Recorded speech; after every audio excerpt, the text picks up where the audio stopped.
Ijuru n'isi n'ibirimo byinshi byose birangira kuremwa. Ku munsi wa karindwi Imana irangiza imirimo yakoze, iruhuka ku munsi wa karindwi imirimo yayo yose yakoze. Imana iha umugisha umunsi wa karindwi iraweza, kuko ari wo Imana yaruhukiyemo imirimo yakoze yose. Ikintu cya mbere tugomba kuvuga ni uko umurimo w'irema warangiye ku iherezo ry'umunsi wa gatandatu. Nuko Imana iraruhuka. Ni ukuvuga ngo ihagarika imirimo yayo ku iherezo ry'umunsi wa gatandatu. Nuko Imana irangije iha umugisha umunsi wa karindwi, kuko ari we yaruhukiyemo imirimo yayo y'irema. Tukiri hano mu itangiriro, ndagira ngo twitegereze ukwisubiramo kw'ibihe mu gihe cy'iminsi y'irema yose uko ari itandatu. Imana yita umucyamanywa, umwijima wita ijoro. Buragoroba buracya, uwo ni umunsi wa mbere. Ku murongo wa karindwi n'uwa munani, Imana itandukanya amazi n'isanzure, naho tuhabona ibisa bityo. Imana irema iryo sanzure, igabanya amazi yo munsi y'isanzure n'ayo hejuru yaryo, biba bityo. Imana yita iryo sanzure ijuru. Buragoroba buracya, uwo ni umunsi wa kabiri. Mu minsi itandatu yose y'irema, nuko byakomeje kugenda kugeza ku iherezo ry'umunsi wa gatandatu, ngo buragoroba buracya, buragoroba buracya, gutyo gutyo gutyo.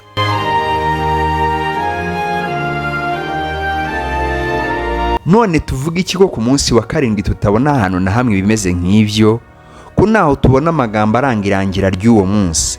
Nk'uko ku munsi wa gatandatu dusoma ngo Imana ireba ibyo yaremye byose, nuko byari byiza.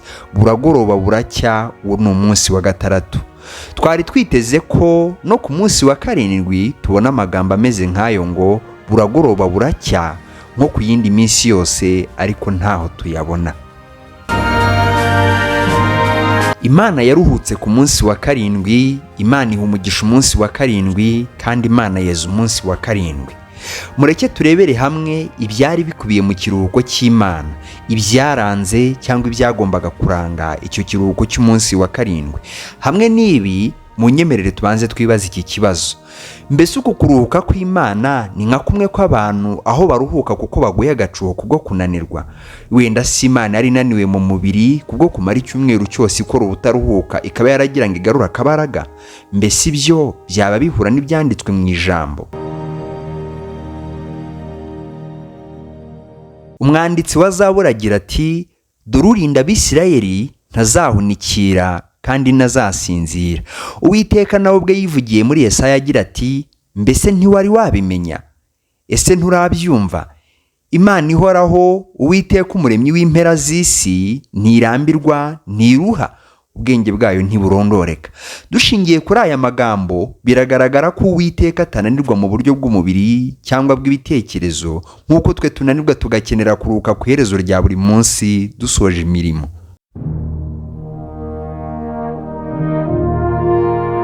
Iki kiruhuko rero Uwiteka yaruhutse asoje kurema cyo ku munsi wa karindwi, si ukuruhuka nk'uko twe turuhuka, ahubwo yari asoje rwose. Kuruhuka kwe kwari ukwishimira ibyo yakoze, nk'uko bigaragara ubwo yasozaga kurema, akitegereza ibyo yaremye byose, nuko byari byiza cyane. Mbese ahubwo iki kiruhuko cy'Imana ni kwari ukwishimira ibi byiza cyane yari imaze kurema. Adamu na Eva bakina nta soni, inyoni ziririmba, ikirere cy'ubururu, amazi atemba, amafi akinira mu mazi, intare isangira n'intama, ishikina n'ingwe. Imana ari igendera hagati y'ibi byose, nta rwikekwe mu byaremwe byose, nta soni, nta kwikangana. Uribaza igihe nta cyaha cyari cyakagera muri ibi byaremwe byose, bishima umuremyi wabyo n'ibindi byiza byose tutabasha no gutekereza byakorwaga. Icya mbere cyaranze iki kiruhuko cy'Imana ni uko Adamu na Eva, Imana yari yarabahereye ubuntu ikintu cyose cyiza yari izi ko bakeneye ngo bishimire mu munsi wayo. Mbese uyu munezero ukomeye w'Imana n'ibyo yaremye yari yarateguye kuzarangirana n'iherezo ry'uyu munsi wa karindwi, nk'uko n'indi minsi yose itandatu yo mu irema yarangiraga. Mbese uyu munsi wari uteye nk'iyindi? Mu bigaragara wari wihariye, kuko muri wo tutabona ya magambo yakoreshwaga mu yindi minsi yose uko ari itandatu ngo burira buracya. naho tubona ijambo rivuga ngo buragoroba buracya, uwo ni umunsi wa karindwi, nko kuvuga ngo umunsi wa karindwi nawo urarangiye. uyu munsi ntabwo Imana yari yarawugeneye irangira nk'uko indi minsi yose yari iri, ahubwo wari umunsi w'ikiruhuko kidashira iyo bitaza kuba icyaha cya Adamu na Eva. uyu munsi ntabwo Imana yari yarawugeneye kureberwa mu bigoroba n'ibitondo byo muri iyi si. Ntabwo wari umunsi wo kubarirwa mu masaha, si umunsi wo kubarirwa mu kurenga kw'izuba cyangwa kurasa kwaryo. Iyi akaba ari nayo mpamvu Imana yashimye rwose ku bushake bwayo ko bitandikwa ngo buragoroba buracya. Iyo biza kuba gutya, wari kuba ari umunsi nk'iyindi yose yo mu isi ikurwaho no kurenga kw'izuba kandi igashyirwaho no kurasa kwaryo. Ijambo ritwerurira ko uyu munsi Imana yawejeje ikawuha umugisha, kuko muri wo arimo yaruhukiye imirimo yayo yose. Imana iha umugisha umunsi wa karindwi iraweza, kuko ari wo Imana yaruhukiyemo imirimo yakoze yose. uyu munsi Imana yiyejereje ntabwo wari uwo kurangwa n'igitondo n'ikigoroba ngo ubu urarangiye ngo ubundi duhite tujya mu munsi wa mbere. Mbese kuva ku wa mbere kugeza ku wa gatandatu hari gukorwa iki kandi imirimo yose yo kurema Imana yari yayirangije? Ibi biraduhamiriza ko umunsi wa karindwi Imana yari yaragennye ko ari wo munsi wa nyuma kandi uhoraho udafite undi uwukurikira. Kuko ikiruhuko cy'umunsi wa karindwi Imana yakinjiyemo yamaze kurema ibyari mu isi byose, bisobanuye ko ibyo byaremwe nabyo byinjiranye n'Uwiteka muri icyo kiruhuko.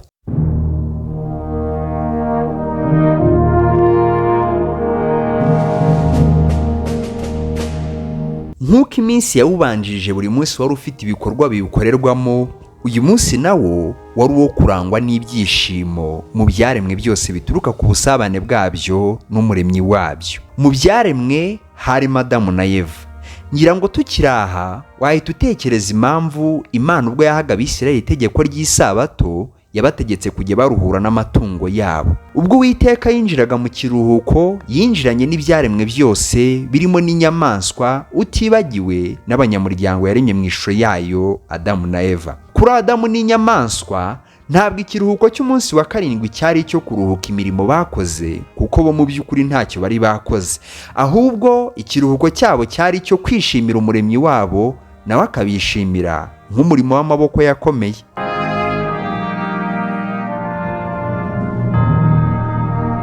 Mbese icyo bari bahuriyeho muri uyu munsi si umunezero? Imana ninanirwa ngo yibe yariri kuruhuka umunaniro. Abantu nabo n'ibindi biremwa ntacyo bari bakoze, kuko byose Imana yari yabyikoreye. Bityo icyo kiruhuko cyari icy'ubusabane bw'umuremyi n'ibiremwa bye. Mbese iki kiruhuko cyaje kurangira gite kandi Imana yari yaragennye ko kizahoraho? Mbese ni uwuhe murimo wa mbere wakozwe nyuma yacyo?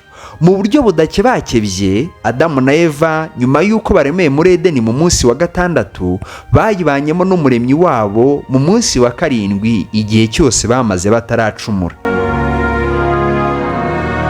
Kuko umunsi wa karindwi utarimo ibihe, ntabwo twamenya ngo Adamu na Eva bamaze mu kiruhuko cy'Uwiteka igihe kingana giti. Gusa uko cyaba kingana kose ntabwo bari babyitayeho na busa. Imana yakomeje kuba mu kiruhuko cyayo cy'umunsi wa karindwi kugeza aho tubonera umurimo mushya Imana yakoze ubwo Adamu na Eva bamaraga gucumura ku muremyi wabo.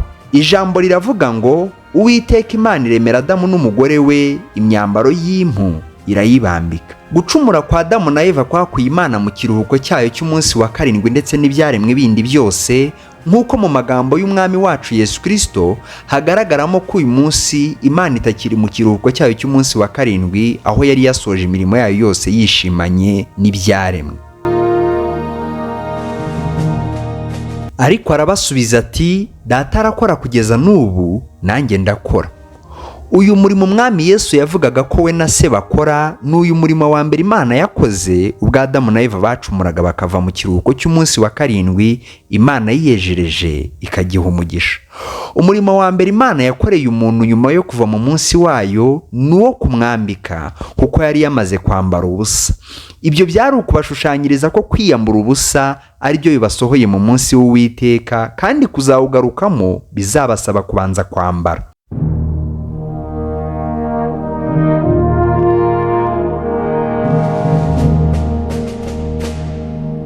ariko si ugupfa kwambara, bagombaga kwambara uruhu, kandi tuzi yuko uruhu ruboneka ari uko hari inyamaswa yagombye kumenerwa amaraso.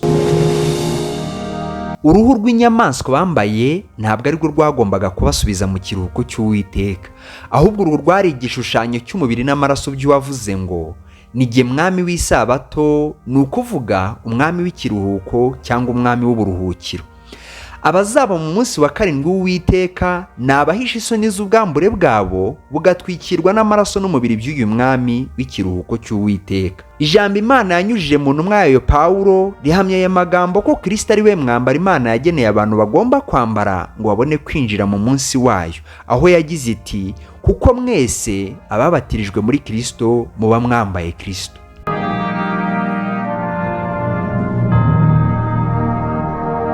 Mbese uruhuka ku munsi wa karindwi uruhuye umubiri wirinda gukora imirimo y'amaboko? Adamu na Eva bo muri uwo munsi w'ikiruhuko basabanaga n'Imana, ntabwo kwari ukuruhuka k'umubiri, kuko mu busabane bwabo n'Imana nk'abana bo mu rugo rwayo bakoreraga ingobyi ya Edeni, kandi mwibuke ko ibyo babikoreraga mu munsi wa karindwi w'ikiruhuko. Mbese uyu mwami umwe rukumbi ufite ubushobozi bwo kukwinjiza mu kiruhuko cy'umunsi wa karindwi yaba yaramaze kukwambika? We ni umwami wacyo, kandi ni nawe cyo, nk'uko ubwe yabyivugiye ngo abarushye n'abaremerewe nibamusangira abaruhura, kandi ngo ni umugwaneza utadukorera imitwaro iremereye. Mbese uruhijwe n'iki? Ni imbeho yo kwambara ubusa mu mutima, cyangwa ni umururumba w'iby'iyi si bitigeze bigira aho bijya igihe Adamu na Eva bikuraga mu kiruhuko? Imana ikimara kubura umunyamuryango wayo, uwo yavuzeho iti tureme umuntu agira ishusho yacu ase natwe, batwara amafi yo mu nyanja n'inyoni n'ibisiga byo mu kirere n'amatungo n'isi yose n'igikururuka hasi cyose n'ibindi byaremwe byose byavuye mu kiruhuko ubwo Imana yari imaze kubura umwana wayo basaga. Ni nk'umubyeyi upfushije umwana we w'ikinege ku munsi w'ibirori. Nubwo haba hari abatumirwa b'icyubahiro kandi benshi cyane, bya birori bihinduka amarira aho kuba iby'ibyishimo. Aha niho wa mwungeri mwiza yasize intama 99 zari zimeze neza zidafite ikibazo, akajya gushaka iyazimiye kuko nayo yari iye. Muri ubu buryo intama 99 zari hamwe mu rwuri ni ibyaremwe byose, naho imwe yari izimiye ni umwana w'umuntu. Nguko uko ibyaremwe byose byisanze mu kababaro k'urupfu rw'umwana w'Imana, ibyari ibirori no kuruhuka bigahinduka amarira n'umuruho. Mbese ugira ngo ibyaremwe byose ntibiteze amakiriro yabyo mu kugarurwa mu kiruhuko k'uyu mwana w'Imana? Ubwo ibyaremye byose bizamukubita amaso, bizi neza ko amarira yabyo azahinduka ibyishimo, kuko umuremyi wabyo azaba abonye agatama ke yari yabuze. Dore uko ijambo ry'Imana ryagaragaje ibijyanye no kwerekanwa k'uyu mwana mu gitabo cy'Abaroma. Ijambo rigira riti kuko ndetse n'ibyaremwe byose bitegerezanya amatsiko guhishurwa kw'abana b'Imana. Uyu munsi w'ikiruhuko cy'Uwiteka umuntu awinjiramo umunsi yemeye gukora umurimo umwe rukumbi Imana ishaka ko dukora, ari wo kwizera Yesu Kristo. Ariko kuzahishurirwa ibyaremwe byose nk'abana b'Imana byo bizabaho ubwo umwami wacu azagaruka kwimana natwe mu bwami bwe, aho n'inyamaswa zizinjirana natwe muri uwo munsi. Kuva ku nyamaswa ya mbere yishwe kugeza ku ituro rya Abeli, gukomeza ku masabato Abisiraheli bahaye mu mategeko ya Mose, byose byariho bishushanya ibyiringiro byo gucungurwa kwa bene Adamu bavukiye hanze y'uburuhukiro buri mu munsi wa karindwi w'Imana.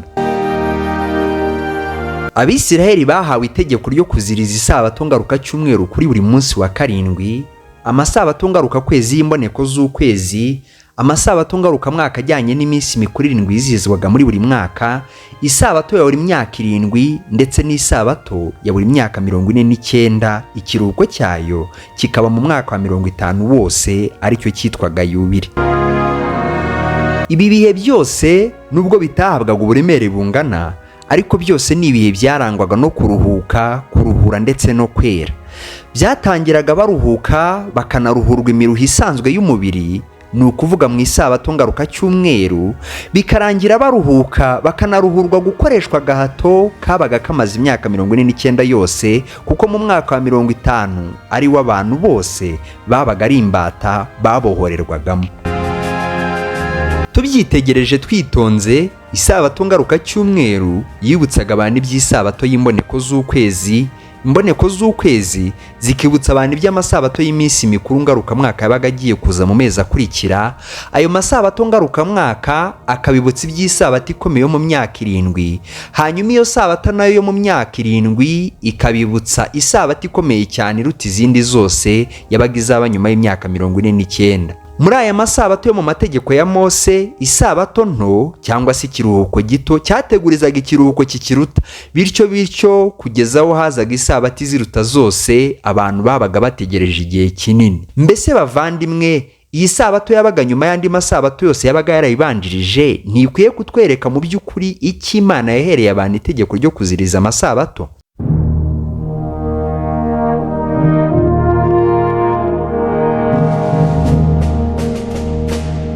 Iherezo ry'amasabato yose ryarangwaga no kubohora abari baboshye, imbata n'inkoreragahato bakidegembya kandi bagasubira mu miryango yabo. Mujye mweza umwaka wa 50 mu gihugu cyose, murangira abo muri cyo bose umudendezo. Uwo mwaka ujye ubabera uwa yubile. Muri wo mujye musubiza umuntu wese muri gakondo ye, kandi umuntu wese asubire mu muryango we. Mbese aho uyu mwaka wa 50 ntiwashushanyaga ibya Adamu warorongotanye akava mu muryango w'Imana, akaba yaragombaga kubwirwa inkuru nziza akabohowe ku bucakara yakoreshwaga na Satani, akaba agiye gusubira mu muryango wa se.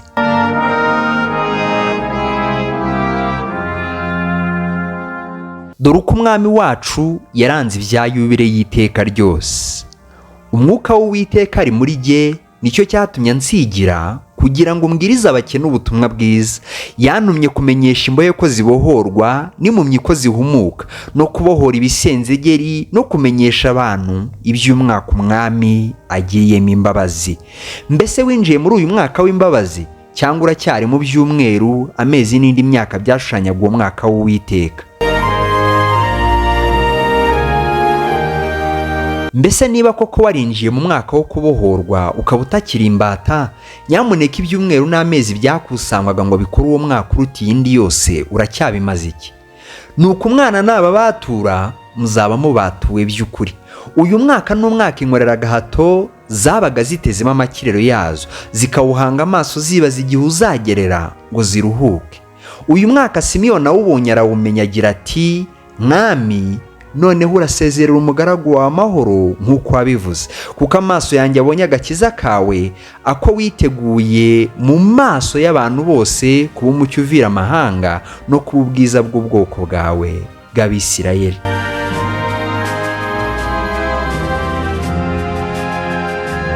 Mbese iyo uruhutse uruhuka iki? Mbese iyo wirata ko wakijijwe uvuga ko wakijijwe iki? Ku byo kubabarirwa byo uvuga ko wababariwe iki? Dore uko ijambo ry'Imana rivuga: azabyara umuhungu, uzamwite Yesu, kuko ari we uzakiza abantu be ibyaha byabo. Kandi rirongera rikagira riti: mwese abarushye n'abaremerewe, nimuze munsange ndabaruhura. Mbese muri uyu mwaka waruhuriwemo nawe uruhura abandi? Mbese ubabereye umucyo n'umunyu? Mbese ujye ubibutsa ko abatinjira muri uyu mwaka bazacirwaho iteka? Ngaho abawurimo nitugenda iminsi yose duhinda umushyitsi, twibuka imyaka y'agahato yawubanjirije uko yari myinshi kandi uko yari mibi bikabije.